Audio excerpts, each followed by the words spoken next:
ही गावाची कमान आहे, रामडगाव तालुका केज. हे आहे हनुमान मंदिर. असा मोबाईल धरला का माझं तोंडाकडे बघतात. काय करत होतो, व्हिडिओ शूटिंग करायची का नाही? आधी बांधलं नव्हतं ना एवढं देवीचं मंदिर? आता बांधलंय का?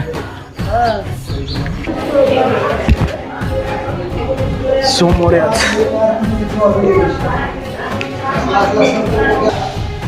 पंढरीच्या पायी विठे झाले पायवंत. भाऊ अख्ख्या व्हिडिओ मध्ये तुम्हीच येतात बघा. हा तुमचं बोललेलं सगळं. हा तुम्ही फेमस आता. बोला काहीतरी. राम राम जय जय राम. हे कसं होतं ना, यात कसं होतं ना, आहे अजून इथं ना. इथं रामाच्या मंदिरापासून हनुमान मंदिरापर्यंत बैलगाड्या ओढल्या जातात. म्हणजे ह्याच्या मागची प्रथा काय पण आपली परंपरा. हा का?